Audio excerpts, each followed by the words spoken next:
Good morning, everybody, and welcome to Wake Up Missoula. We are here at MCAT Studios in one of the edit suites. We're in a study room 121 here at the Missoula Public Library. I am in a kind of like closed environment here, so I have my mask just in case, for sure. But for right now, I'm going to be maskless inside the library. Don't tell anyone. All right, so let's talk about some things that are happening in and around the city of Missoula and beyond. First things first, I want to talk about the city of Missoula in terms of what's happening with MCAT. And we got a confirmation that the new Missoula Public Library and their partnership with Spectrum, Families First Living Lab, and, of course, MCAT will be opening on May 3rd, and they're going to be open from Monday through Saturday. But here's the rub. Monday, Wednesdays, and Fridays are for general populations of which fall into the categories of elderly / immune compromised, and those are going to be hours for 3 hours a day, Monday, Wednesday, and Friday. Then again, the general public will be able to come in on Tuesdays, Thursdays, and Saturdays, and those are going to be from 9 to about noon, and that's going to be the kickoff hours for the new Missoula Public Library starting on May 3rd. That date again is May 3rd. It is exactly 1 month from today. I have given you many different dates before, but it seems like the board of the library have come together and agreed that May 3rd is the date that they're opening to those limited hours. And from my just personal opinion, it's definitely very beginnings of the pandemic when things slowly opened with wearing a mask, social distancing, and, of course, the capacity at the libraries can be no more than 100 people. Let's talk about Alabama. Alabama has become the focus of the people versus Amazon, or the workers, but more importantly, Jeff Bezos. What started out as many stories about poor work environments from employees in the Amazon warehouse gained support from Bernie Sanders, who went down to speak to the people's behalf in Alabama. On Twitter, Bernie was attacked, stating that Amazon pays their employees $15 an hour, and took a shot at Bernie's state of Vermont, where they say that the minimum wage was $11.75. Who would write such a negative comment?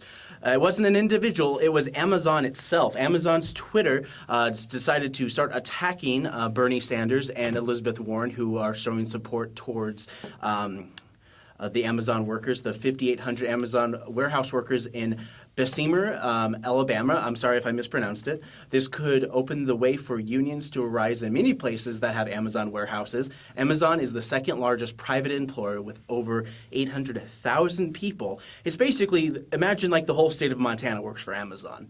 Speaking of Montana, let's talk about New York. New York Times wrote an article about wolves and bears, oh my, here in the state of Montana. So Republican Greg Gianforte, he basically was the first Republican in the state of Montana, which has seen a Democrat in the seat for the last 16 years. Many legislatures are looking to open more hunting on wolves and grizzly bears predators in the state of Montana. Some of the opponents to these bills say that we will see an overhunting of predators that resulted in extinction of the Montana wolf population. I don't want to go too much into the wolves, but just so you know that the wolf population in the state of Montana is not the native wolves that were actually from here. A lot of them are the Canadian wolves that were reintroduced into Montana and have kind of thrived over the last couple of years. And it was part of a project with populations, and they started doing this conservation in 1975 to reintroduce endangered grizzly populations, which saw about 1 to 200 grizzly bears, and now are up to about 1,800. Basically 1800s, but this also includes the lower 48 states. Many more precautions were put into place for bear-proof trash cans and monitoring problematic predators, poachers, and reimbursement to ranchers for livestock. There is no guarantee that Greg Gianforte will sign these bills that will open hunting season for bears, and even there is hunting for wolves. They have limited numbers. And I don't want to go too much into it, but management doesn't always mean kill the animals.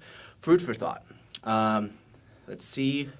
Yeah, that's pretty much it. Like I said, the library is going to be opening May 3rd. They are going to be changing their curbside pickups.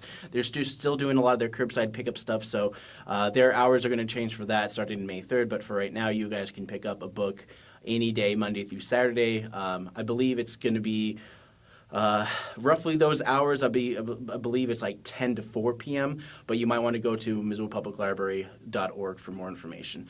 Anyways, as always, we have a Zach show that's coming up this weekend as well, and it is Aaron Jennings, Wailing Aaron Jennings and Company will be doing a show this Saturday. Last weekend, Friday and Saturday, we had 2 performances, and here is a taste of Red Onion Purple, an experimental indie band here that performed last Saturday. And when I come back, we're going to talk about Pre-Critic.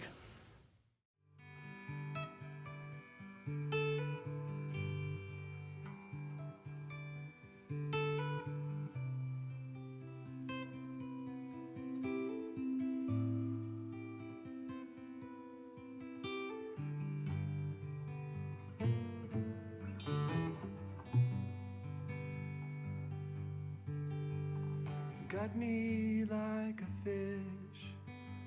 I hope that you are hungry for a kind of cash that need not be released. See me gasping for breath, but I wanna walk on land and kiss you like a toad. Grow a pair of hands with which to hold you close and write a song like this.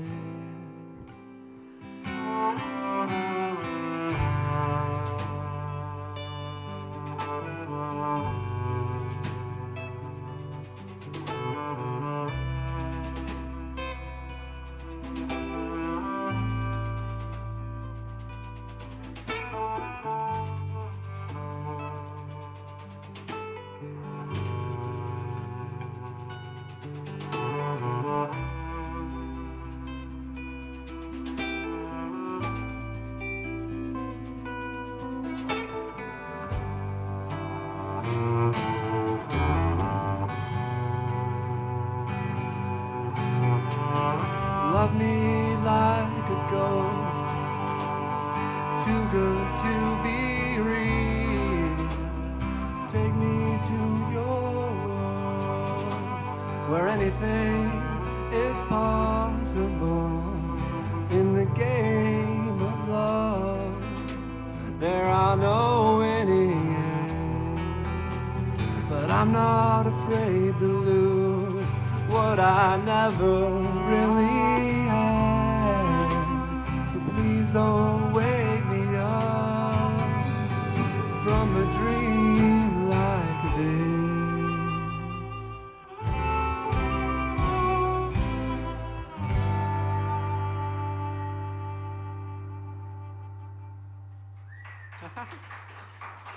Thank you. Hey guys, we're kicking things off with a monkey movie versus giant lizard.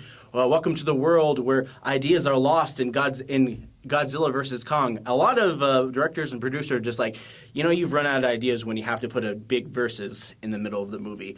So a story that was told once a long time ago, as you can see from the old 70s poster, and now have an updated version that nobody but my roommates only care about because they mean big monkey, and someone. I don't know why they're doing that. It's weird. This is probably going to start like any other movies that require another monster to take out the title character because they got the plot sickness. Watch these two fight until they are forced to work together to fight a bigger monster. The rule of versus movies always requires some kind of team up towards the end, so they can set their differences aside. And Godzilla's like, I never thought of it that way. And Monkey's like, think about it my way. We are both kings, but let's Kong this guy. And then they just work together and they defeat him. Moving on, this next movie, welcome to the most unholy segment of my show, the middle new movie that's coming out this week.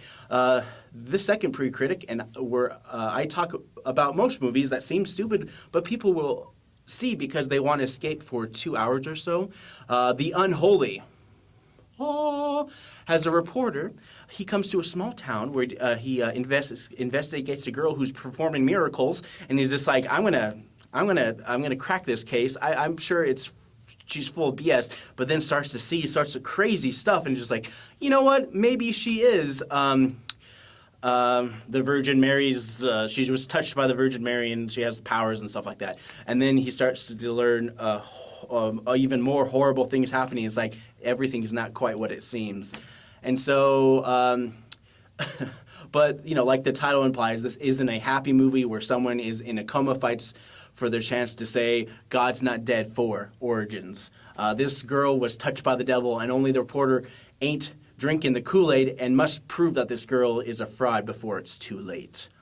Up next, we got a video game that's coming out, and it's about couples therapy. The game is called It Takes Two, and it's coming out for the PlayStation, Xbox, and not the Nintendo Switch yet. I believe they're probably downgrading the graphics. In the vein of games that requires you to have friends come along for a journey of a couple going through a very creative couples counseling retreat that requires teamwork, gross, and team building. I hate it. Watch as the man who's stupid and the woman who's sassy and sarcastic team up to fight not only to survive the environment, but lame dad jokes. You will be forced to watch a story unfold of these two people who have to get to the bottom of their unfulfilled lives and learn that all their problems are arbitrary compared to what they just went through. And just imagine you get shrunk down to like a tiny size and you're kind of like a borrower and you just kind of jump around and finish puzzles and do games and stuff. I don't know. It's called It Takes Two. All right, now that you went through new media, I have some old media from 1937 movie, Nonstop New York. Here is dubbing stuff. All right. So for 2 weeks, we have to go in vacation in Florida, where you demand to see at least one alligator. And then we take a trip to the Alps on mine for 2 weeks, and then we get to touch the snow. So we can prove that we've been there. And touch is the most important thing to, just experience it. Sure thing. Oh, and this clause also mentions that you must leave me to my work stuff. I guess so. What now? It's not enough. You gotta be kidding me, right? Like, we're going to Florida to visit your family and possibly go to Disney World, and you're not happy? Well, I guess so. It's just that I'm not necessarily worried about me. I'm worried about us. Well, what do you mean? According to this contract, we're visiting 2 weeks, 2 times a year. We should hang out and do nothing. But what would we do? Hey, you just don't get it, do you? We're going on vacation, someplace hot and someplace cold. No, that's not it. I got it. How about you spend one less day a week working and spend it with me? Well, you mean like a date night? Yes. I do like the idea of working less. That's where you go again, talking about me. What about we and us and our dog Alligator and our alligator dog? The Lord as my shepherd, I will not let go of this bag. Oh yeah, party in the house. What do you guys talk about? Don't sign anything. Just don't do anything. Just make sure you don't do anything without consulting me first. Oh, so let me guess. You brought in the big guns, didn't you? He has a thyroid problem. Thank you. I appreciate you. Man, here? This is my truth. We were just about to have a breakthrough. Well, the only thing breaking is this contract if you sign this. Listen, Michael. Oh, that's right. We haven't said our names in this whole video. Brenda's trying to keel haul you. Really? Her name is Brenda? What's happening? You're being redubbed right now as we speak, and so am I. Hey guys, this is Scott the creator. We're just gonna skip to the argument. I told you once and I told you a second time. I ain't gonna be keel-hauled into spending more time with you. That. I have to make money for us to live. And without money, we can't live and we can't go on those vacations. You like our swanky lifestyle, don't you? Well, what are you doing? I don't need to stand for this. Hee-yah! Whoosh! Well, there you go. I assume you're going to just leave it like that? At least I have you. Well, I gotta leave you too. See you later.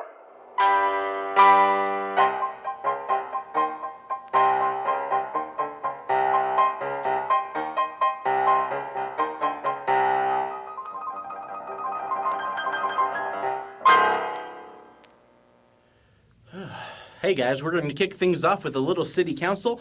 Actually, we're going to kick things off with MCPS. So, City Council didn't meet last Monday because it was the fifth Monday of the month, and committee meetings were fairly short, so I'm going to give you a quick overview of city committee meetings after I give you a little notice about what's happening with your MCPS schools. MCPS, especially the kindergarten and younger ages, I only heard this anecdotally through my brother-in-law, is that classes are going to start doing 5 days a week for kids in kindergarten at their school. And I think there's still some limited stuff as well, but they also announced that they're going to be doing more traditional hours at school starting September, but they're still going to have the social distancing stuff as well. And also, you probably heard on the news about the CDC doing the whole, it's like, it's okay for them to be 3 feet and wearing a mask. But anyways, let's talk about some of the issues that are going on. And during public comment, Allison Sampson, former Big Sky and current Willard student, had this to say. As I'm sure some of you have heard, there was recently a white student that goes to Big Sky that was saying racist and quite vulgar things towards Indigenous peoples on social media, and basically how they deserved mass genocide, and then proceeded to essentially talk about how he's earned his white privilege. Now, comments like these are not new to Big Sky. You hear them in the halls. You hear them in class, locker rooms, buses, on the way out to your car, like everywhere. And so this incident was then brought to the administration at Big Sky because it was offensive and potentially threatening to other students that attend. So Willard will host a walkout on this matter on April 2nd around 1:30 p.m. to stand in solidarity against hate. Social media has been a source of issue when it comes to schools' oversight, as the typical response is, if it doesn't happen on school grounds, there's nothing the school system can do about it. More or less, this comment was to bring attention to schools' board and improve policy to reflect these concerns. So far, the school board are doing special public work sessions to address the board's core values and create a strategic plan for the future of school policy. And this will be part of a 5-year plan. Marcia Holland, board chair for the Board of Trustees, reflects. Today, I was listening to some Big Sky Key Clubbers, and they're buying gift cards for all their custodians because they feel like they've just done such yeoman's work during this academic year, and they just want to make sure that they're appreciated. So I want to have a sense of being able to capture those kinds of relationships somehow. And so I won't be at the meeting, so I'll leave it to you all to work it out. But it was heartening to hear that students are thinking about both within their buildings and also on a bigger scale. So. During the meeting, the school board discussed a couple legislative sessions that impact Montana schools. Rob Watson, superintendent, speaks on House Bill 112 that reflects on banning trans athletes or the sex that you're assigned at birth for the state of Montana. So there was a House bill that basically would ban people who identify as a certain gender and only can join the sport of the gender that they were assigned at birth with. And this is what Rob Watson said. This bill would require athletic teams to be designated based on sex assigned at birth rather than a sexual identity that a student might identify with. So it would prohibit transgender students from playing with their identified gender. And it actually did pass the Senate today by a 29-21 margin, so fairly small a margin. There was an amendment that may help a little bit. There's an amendment that passed today in this bill that basically says if this bill is challenged by the feds, in that the feds could say we're going to withhold your federal funding because of this prohibition. If that gets challenged by the feds, then the bill, the law or the act would be void. So we'll just have to see how all that plays out. But it did pass the Senate today, and it's already passed the House. So basically, from this is a new law that will go into effect until the federal government notices. It's a kind of a weird, because from what I hear, from what it sounds like, it's a weak bill, only because it got passed with a backdoor policy that could void it completely. This bill is now no trans athletes, ... maybe. So if anybody complains, the law is now in void. So it's kind of like, this bill really felt like it's like, we're going to do this, but also if we come into any kind of litigation, we're just going to drop the whole thing. It's an interesting kind of deal. I don't know what's going on with that, but that's it's basically what I'm hearing from MCPS's response to this.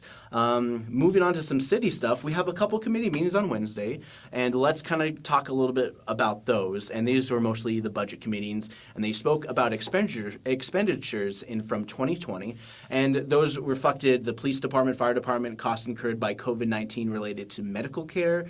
In Missoula, that number was $370,000 with COVID-related costs and 8,831 hours of COVID-related leave for hospitals. So far, they are reflected on the budget from the fallout related to COVID-19 costs and grants being put into the community.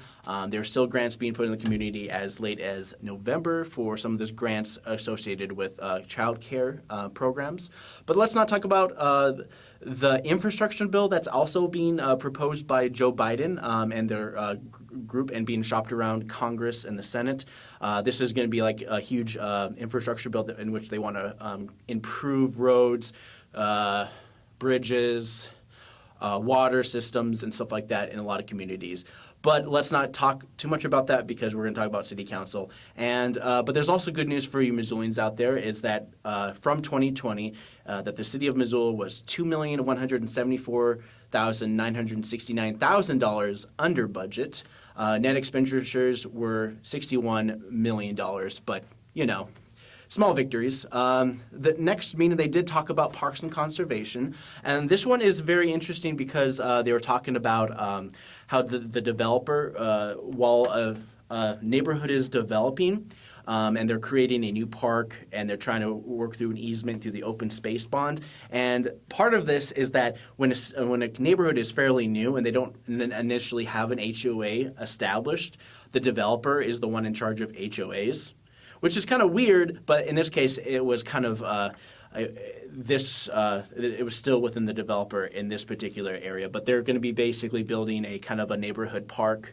They didn't talk too much about it, but probably the most interesting thing I thought about it was that the developer had a lot of say in the particular neighborhood. Because I think that's kind of what they do with like apartment complexes, is that the developer builds it and kind of controls it, and then they move it over to like a property management group that kind of controls the rent if they do rent it out, and you know they whatever have it on sale. It's an interesting kind of see how like the way that developers kind of work with the city, but also kind of work with different organizations as well moving forward in the development of housing.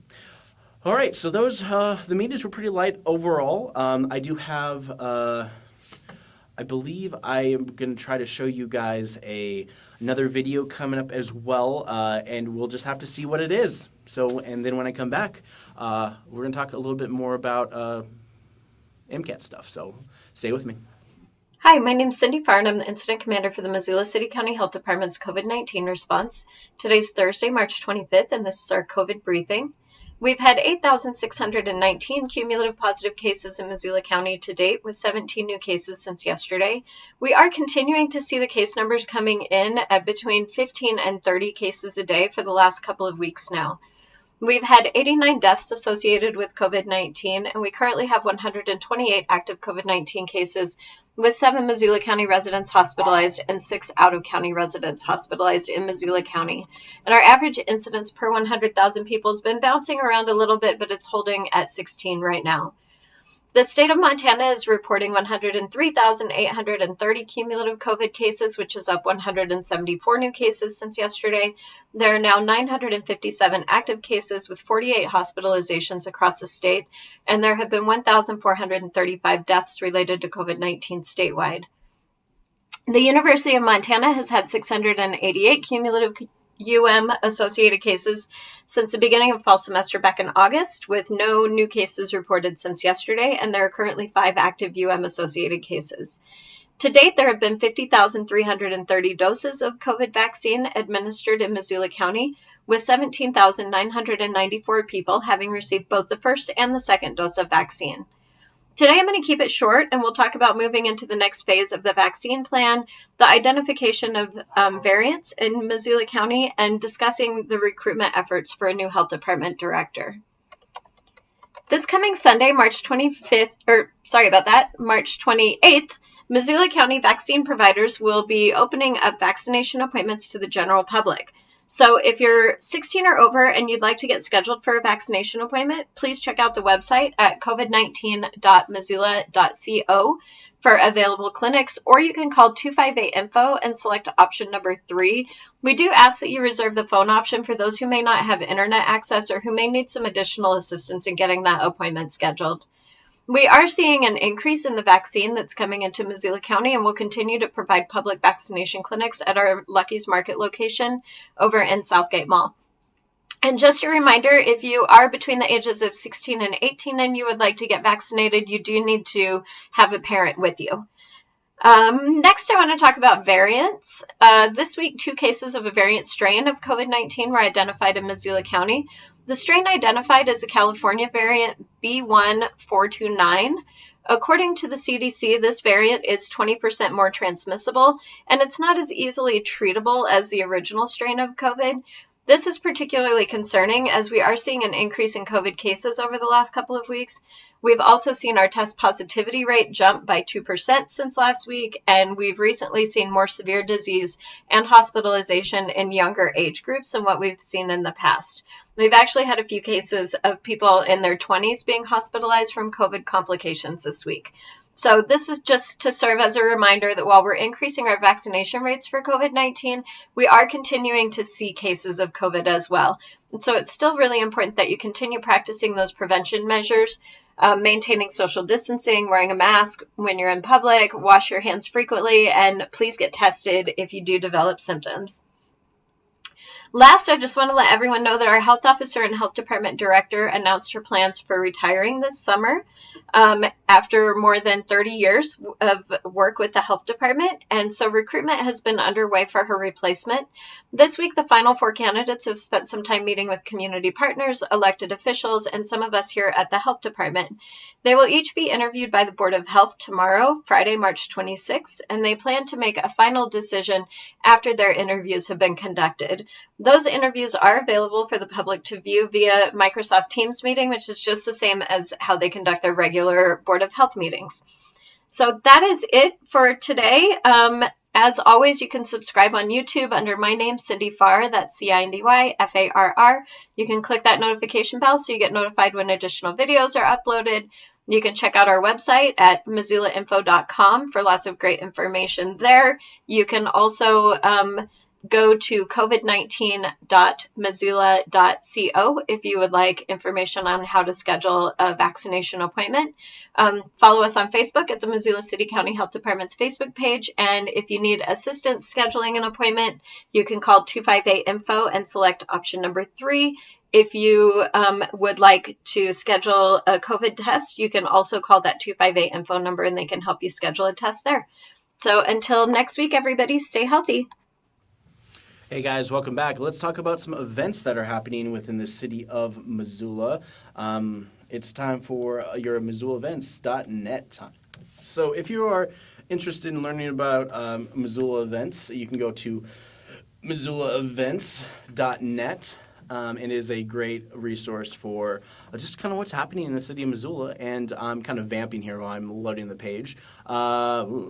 Okay. Anyways, they're doing a lot of COVID clinics and stuff like that, so this is a good resource to find out more information about what they're doing and what's going on here as well. They're doing a lot of virtual stuff, so you guys can probably do a lot of this great stuff from the comfort of your home, but Toastmasters is technically back, and they are talking online as well. So if you don't know what Toastmasters is, it's an organization in Missoula that teaches public speaking, and it is a good way to teach people in an environment where everyone wants to publicly speak to each other or at each other. But there's also K through 5th school day camps.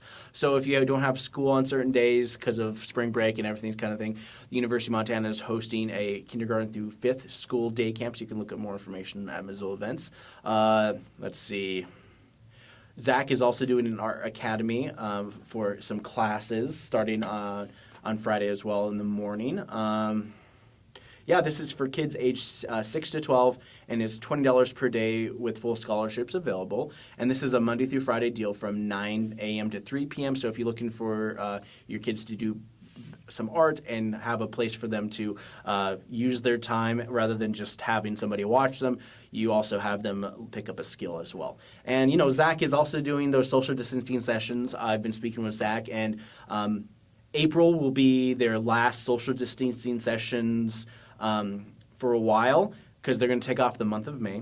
And then starting in starting in June, they're probably going to kind of update it and kind of change a little more, add some more people, allow more people to start coming into Zach, the Zootown Arts Community Center, to watch some of their shows. And we'll also hopefully be live streaming them as well. Let's see. What else is there?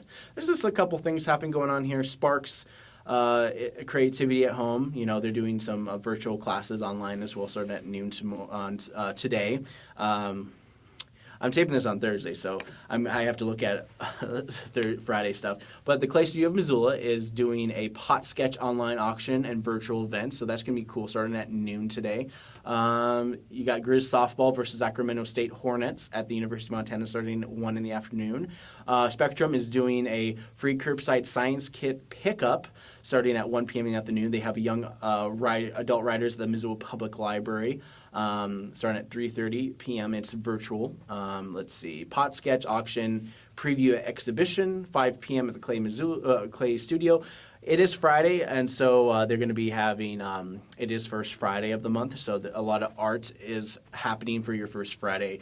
But it's usually a way for a lot of museums to kind of showcase new artists here in the city of Missoula. So you can check all that out by going to MissoulaEvents.net, #FirstFriday.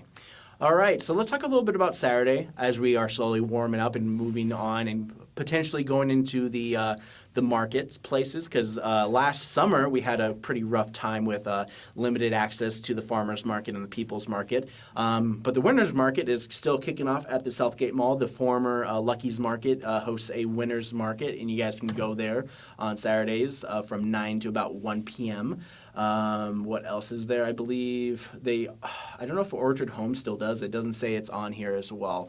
So let's move on to Puppy Play and Train. This is, I believe, this is a thing for dogs. So if you have a dog, Puppy Play and Train, free with daycare. A puppy school teaches canine social skills by learning how to interact appropriately with other dogs, including vital skills like polite dog-to-dog greeting behavior, being gentle with their teeth during play, and all sorts of great stuff. They'll learn how to reward good choices, learn to trust pet parents, reading social cues, dog polite greeting, gentle teeth, and new objects, handling, and grooming. Always keep your dog on a leash. And even if your dog is nice, you still have to keep the dog on a leash, because sometimes the bad dog who's on the leash could nip at the good dog, and then the good dog is like freaking out and kind of has to defend itself. And so the dog without a leash can't get control. Therefore, the dog who instigated the fight, who's on the leash, it's a whole other thing. It's not about it's a very interesting kind of dynamic, but always have your dog leashed at all times, because you never expect the other person to not have a good dog. All right, I don't know why I'm laughing, because personal experience. I'm really just kind of vamping here. There's not too much to talk about. It looks like they have a benefit concert online stream, the ACDA benefit concert / party. The UM School of Theater and Dance is thrilled to have found a path forward to continue to create and share the work of students. This is a main stage and studio series for the Spring 2001 presented virtually. The School of Theater of Dance, they're going to basically be, this is like their big final, and so this is going to be happening from March 24th through April 4th. American College Dance Association benefit concert may be streamed on demand. That's what the university has been doing a lot of times, is that they pre-tape a lot of their shows, and then they allow to have virtual tickets online, and you can have the experience for up to 48 hours, and you can watch it any time or repeat it, and you can show some of your friends and some of your family as well. So that's a pretty cool, nifty idea that they've been doing as well. But we're just kind of excited to see what they're going to do with that. And then finally, like I said, MCAT is going to be live streaming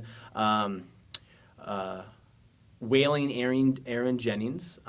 If you know who Aaron Jennings is, he was one of the people behind the Missoula Community Radio here back in town. He was a musician and all-around nice guy, and he's a great representation of Missoula music.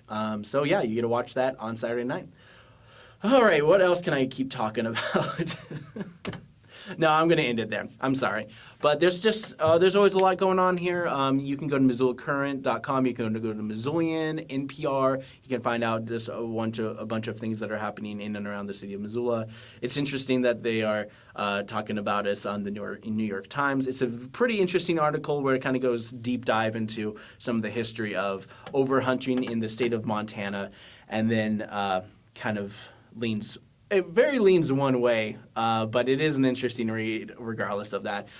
Anyways, that's pretty much it for my morning show. Like always, if you're interested in learning more about MCAT, you can go to MCAT.org. We have been talking about summer camps with kids, but with the limited hours that we have starting in May, a lot of that we can't necessarily have any kind of group gatherings, especially as the library has a lot more restrictions. It's definitely going to be open, but it definitely has one of the most restrictions in a building that kind of reminds me of the beginning of the pandemic from 2020. So I can't believe it's already 2021 if you really think about it. All right, I'm done. Thanks for joining me. Take care.